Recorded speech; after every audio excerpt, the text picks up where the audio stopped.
الحمد لله وحده والصلاة والسلام على من لا نبي بعده. وقال شيخ الإسلام ابن تيمية رحمه الله: وفيهم أي في أهل السنة والجماعة الصديقون والشهداء وفيهم الصالحون ومنهم أعلام الهدى ومصابيح الدجى أولو المناقب الماثورة والفضائل المذكورة وفيهم الأبدال وفيهم أئمة الدين الذين أجمع المسلمون على هدايتهم ودرايتهم وهم الطائفة المنصورة الذين قال فيهم النبي صلى الله عليه وسلم: لا تزال طائفة من أمتي على الحق ظاهرين لا يضرهم من خذلهم ولا من خالفهم حتى تقوم الساعة.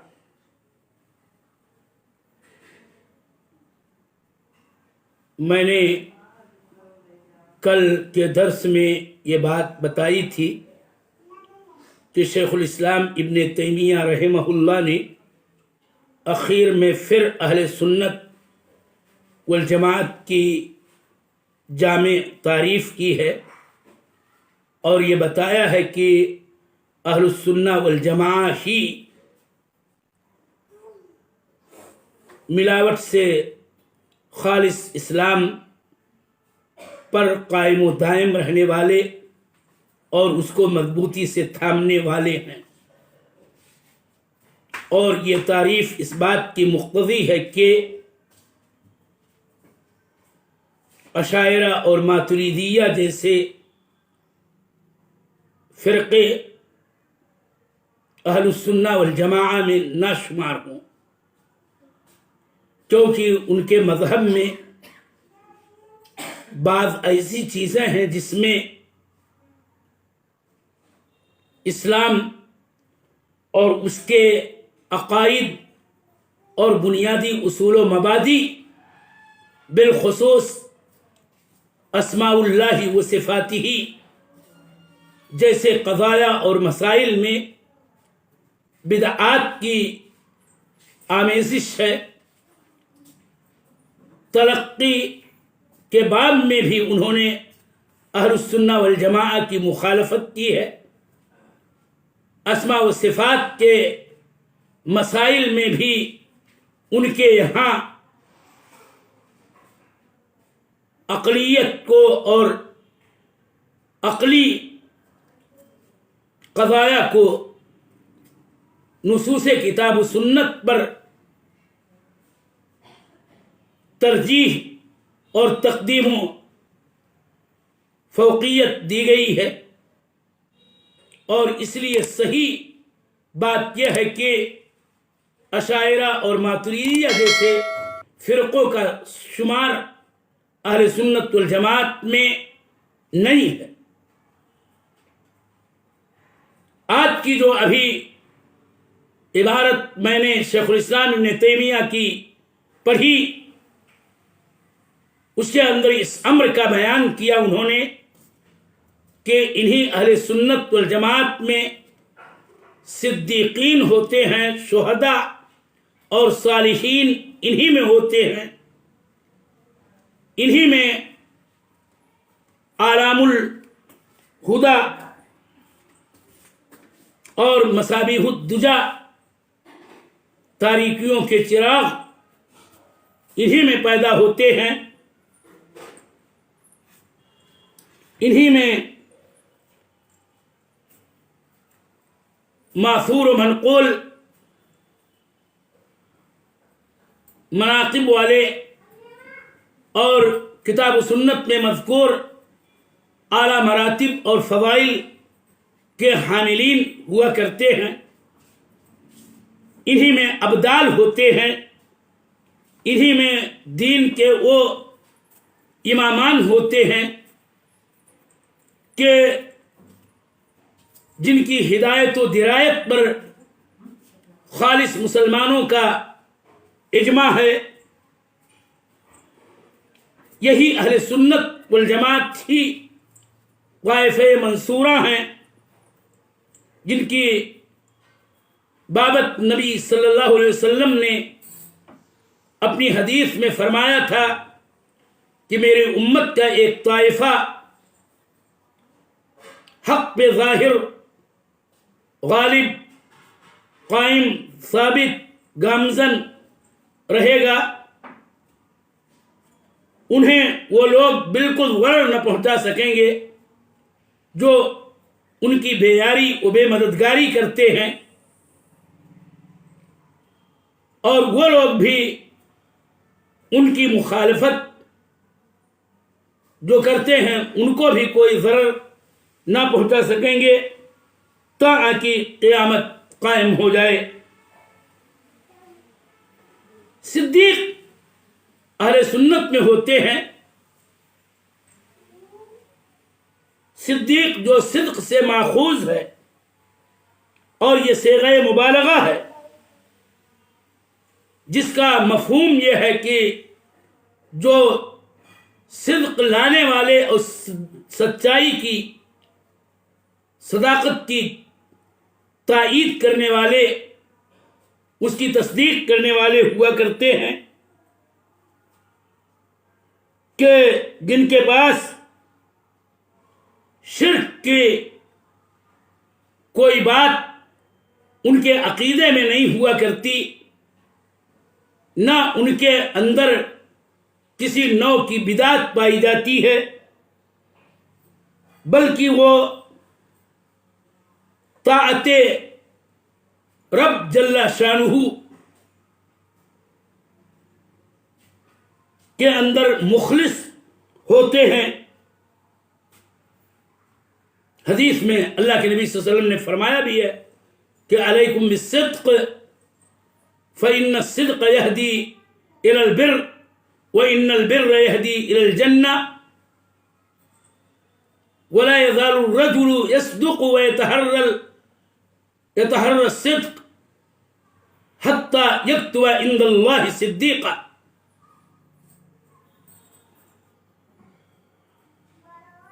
تو صدیق وہ ہے جو اپنے قول میں، اپنے عمل میں صادق ہوتا ہے،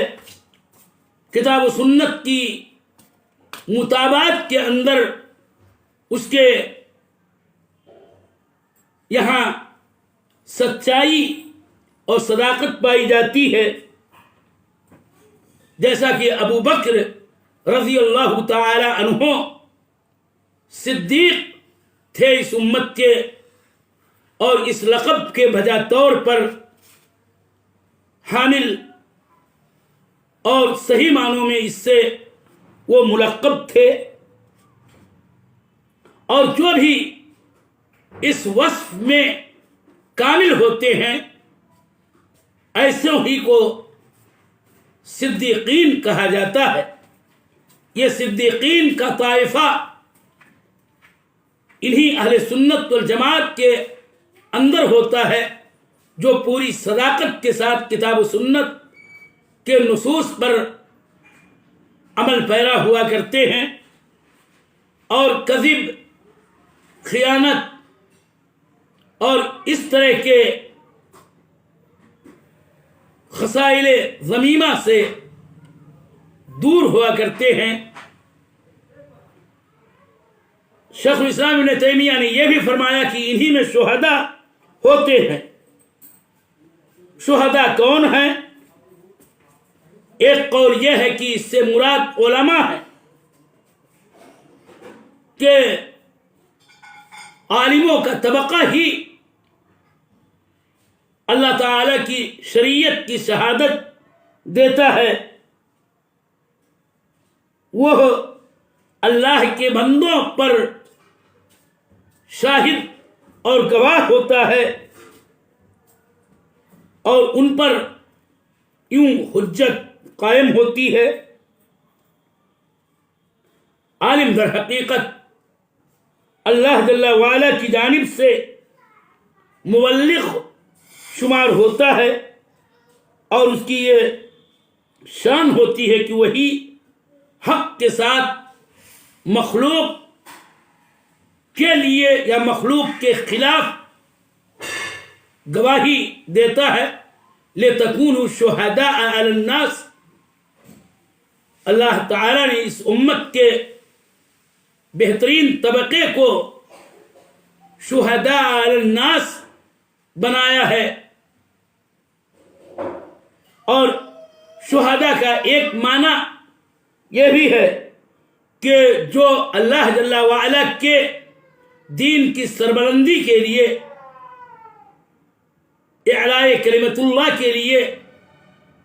اپنی جان نثار کر دیتے ہیں اللہ کے راستے میں. صحیح بات یہ ہے کہ شہداء کا معنی عام ہے، ان پر اور ان پر دونوں پر شہداء کا اطلاق ہوا کرتا ہے. اور یہ اسی اہل سنت والجماعت طائفہ اور گروہ کے اندر ہی پائے جاتے ہیں. انہی میں صالحین ہوتے ہیں. صالحین جو صلاح سے مستق ہے، اور صالح اس کو کہتے ہیں جو فاسد کے برعکس ہوتا ہے. اور صلاح در حقیقت کیا ہے؟ اور صالحیت انہی کے اندر ہوتی ہے جو اللہ تعالی کا حق اور بندوں کا حق ادا کرتے ہیں، اور یہ مصلح کے علاوہ ہوا کرتے ہیں. اور یاد رہے کہ یہ طبقے انبیاء کے بعد سب سے اعلیٰ مراتب والے ہوتے ہیں، اور یہی ترتیب ہے ان کی درجات کی، جیسا کہ اللہ تعالی نے قرآن عظیم کے اندر فرمایا کہ وَمَن يُطِعِ اللَّهَ وَالرَّسُولَ فَأُولَٰئِكَ مَعَ الَّذِينَ أَنْعَمَ اللَّهُ عَلَيْهِمْ مِنَ النَّبِيِّينَ وَالصِّدِّيقِينَ وَالشُّهَدَاءِ وَالصَّالِحِينَ وَحَسُنَ أُولَٰئِكَ رَفِيقًا. اور اس طرح سے اللہ کے نیک بندوں میں درجات کی ترتیب یہی ہے. انبیاء و رسول کا طبقہ سب سے اعلیٰ مرتبے کا حامل ہوتا ہے، اس میں کوئی شک نہیں. اور اللہ تعالی اپنے بندوں میں سے رسولوں کو چنتا ہے، اور وہی جانتا ہے کہ اپنی رسالت کہاں وہ بناتا ہے. اللہ اعلم حیث یجعل رسالتہ. اور ان کی امتوں کے اندر مراتب کے اعتبار سے سب سے اعلیٰ مرتبے والے صدیقین ہوتے ہیں، اس کے بعد شہداء ہوتے ہیں، اس کے بعد صالحین ہوتے ہیں. اس کے بعد شیخ الاسلام ابن تیمیہ نے اہل سنت والجماعت کی شان کو یوں اجاگر کیا ہے اور یہ بتانا چاہا ہے کہ انہی میں ہدایت کے پہاڑ، ہدایت کے نشانات اور تاریکیوں کے چراغ ہوتے ہیں. علم در حقیقت جبل کو کہا جاتا ہے کہ جس کے ذریعہ ہدایتیں، رہنمائیاں حاصل کی جاتی ہیں اور ان سے دلالات حاصل ہوتی ہیں. اعلام الہدیٰ سے مراد علماء اخیار کا وہ طبقہ ہے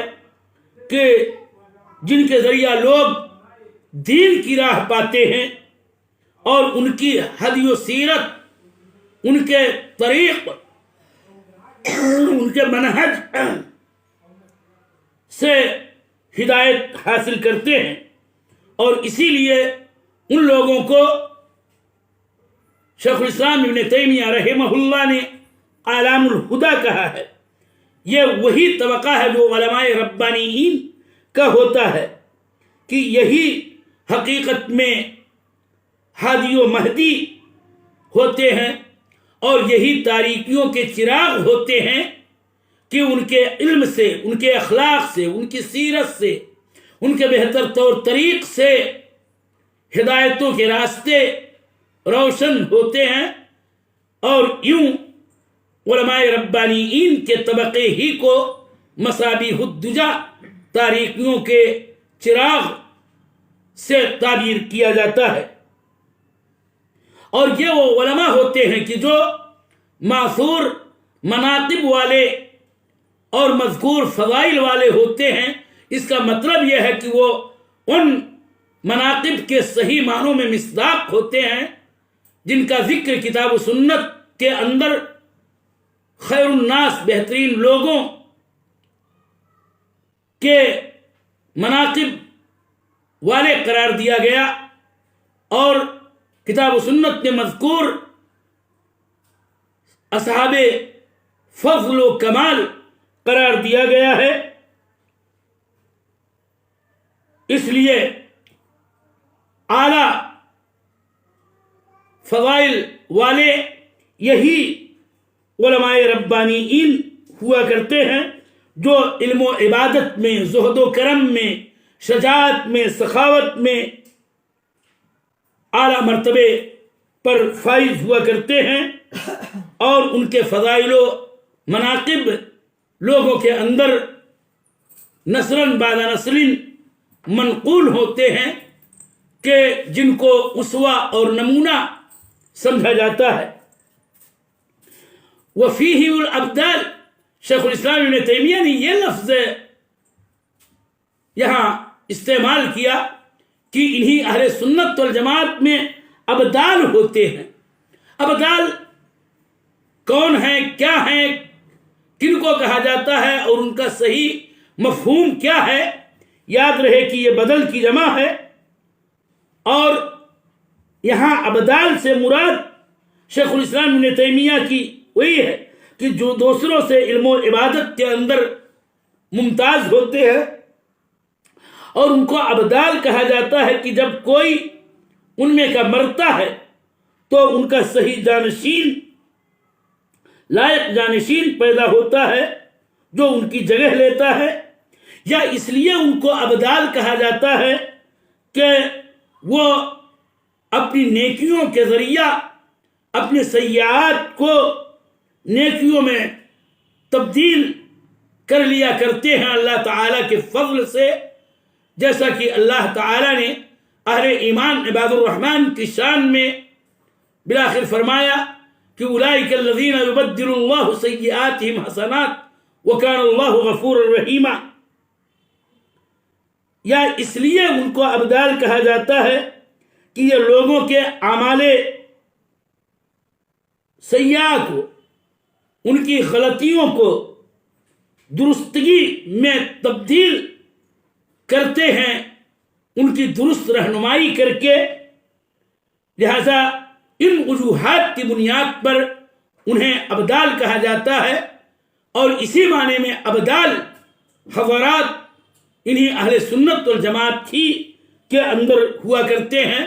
یہاں ابدال کا وہ معنی نہیں ہے جو صوفیہ مراد لیا کرتے ہیں،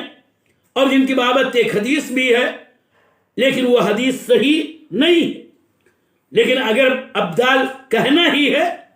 تو ابدال کا یہی معنی ہے جو ابھی ذکر کیا گیا، اور اس طرح سے ابدال یعنی اپنے اسلاف کے اخلاف انہی اہل سنت والجماعت ہی کے اندر پیدا ہوتے رہتے ہیں۔ اور اس کے بعد یہ بھی فرمایا کہ انہی اہل سنت میں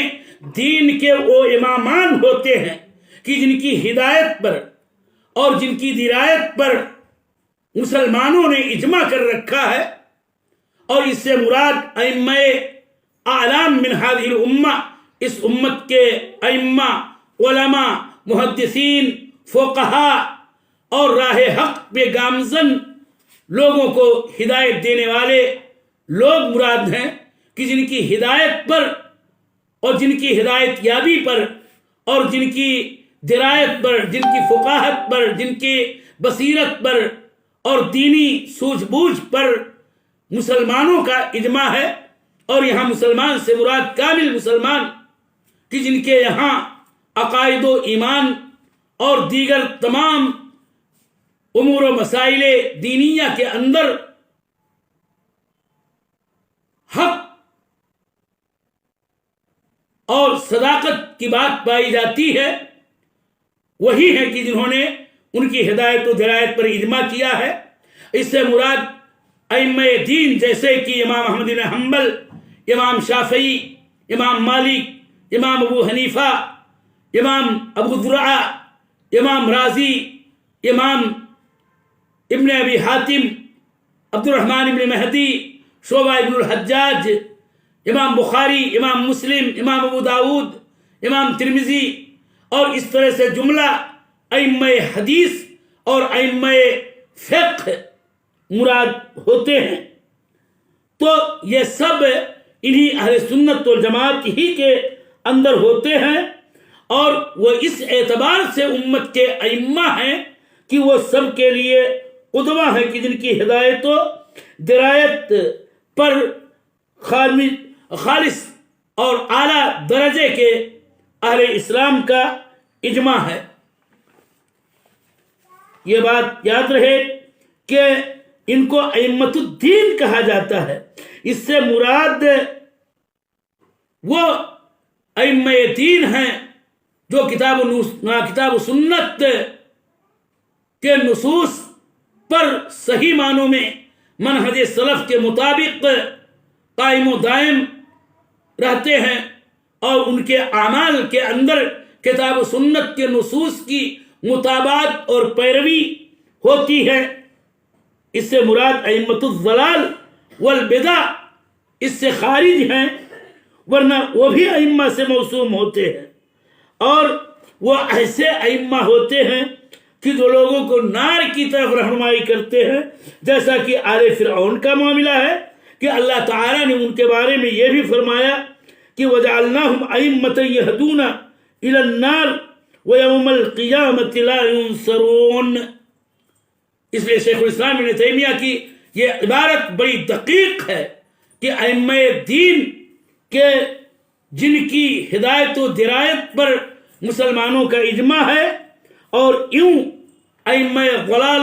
ائمہ بدعات، ائمہ محدثات اس سے خارج ہو جاتے ہیں۔ پھر اس کے اخیر میں بالکل شیخ الاسلام ابن تیمیہ نے یہ بات فرمائی کہ یہی طائفہ منصورہ ہیں کہ جن کے بارے میں نبی صلی اللہ علیہ وسلم نے فرمایا کہ میری امت کا ایک طائفہ حق پر ظاہر، غالب، قائم، دائم، ثابت اور گامزن رہے گا، لا یضرہم من خذلہم ولا من خالفہم۔ ان کو ان کی نصرت و مدد ترک کرنے والے اور ان کی مخالفت کرنے والے نقصان نہ پہنچا سکیں گے یہاں تک کہ قیامت قائم ہو۔ اس سے مراد یہ ہے کہ قیامت تک اس امت کے اندر ایک گروہ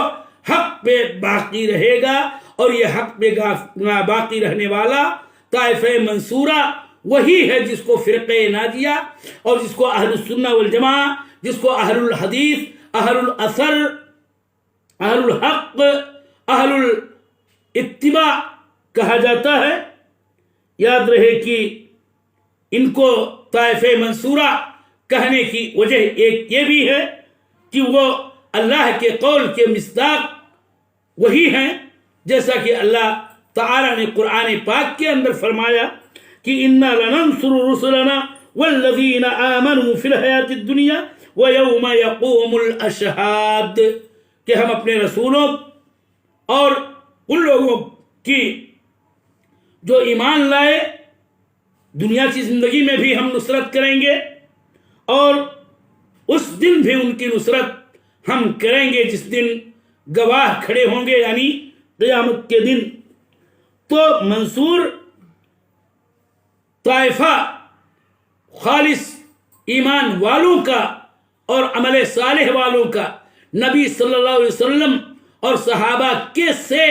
عقیدہ و عمل کی شاہراہ پر گامزن رہنے والا ہی ہے۔ لیکن ایک بات یہاں آپ کو میں بتاتا چلوں کہ منصور ہونے سے یہ بات نہیں مانے ہے کہ انہیں مشکلات سے، آزمائشوں سے اور دیگر دنیاوی مصائب و آلام سے نہیں دوچار ہونا پڑے گا، نہیں بلکہ ان کی آزمائش ہوگی، انہیں مشکلات میں ڈالا جائے گا، انہیں مصائب و آلام سے دوچار ہونا پڑے گا، لیکن والعاقبۃ للمتقین کے طور پر حقیقت میں نصرت، اللہ تعالیٰ کی تائید انہی کو میسر ہوگی، اور اس طرح سے نصرت و منصور اور منصور علیہم کا یہی تقاضا بھی ہے۔ اور یہ بات شیخ الاسلام ابن تیمیہ رحمہ اللہ کے تلمیذ ابن قیم نے یوں فرمایا تھا کہ الحق منصور وممتحن فلا تعجب فہذی سنت الرحمن، کہ حق حقیقت میں منصور ہوتا ہے، اور منصور ہونے کے ساتھ ساتھ ان حق والوں کی آزمائش بھی ہوتی ہے، اس لیے کوئی تعجب کی بات نہیں ہے، یہ تو رحمان جل وعلا کی سنت ہے،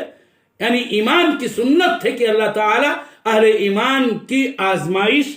کرتا ہے۔ آج ہم اسی قدر پر اکتفا کرتے ہیں، اور شیخ الاسلام ابن تیمیہ کی کتاب کی یہ آخری عبارت تھی، اور اس کے بعد ان کی دعا ہے جو باقی ہے۔ انشاءاللہ کل ہم اسی موضوع کو اختصار سے ذکر کرتے ہوئے اس دعا پر اپنا درس ختم کریں گے جو شیخ الاسلام ابن تیمیہ نے اپنی اس کتاب کے آخر میں لکھ کر کے دعا کی ہے، جس کا پہلا حصہ ہے کہ اللہ تعالیٰ تو ہمیں اہل السنہ والجماعہ میں سے بنا۔ ہم اللہ تعالیٰ کی توفیق مانگتے ہیں۔ وصلی اللہ علیہ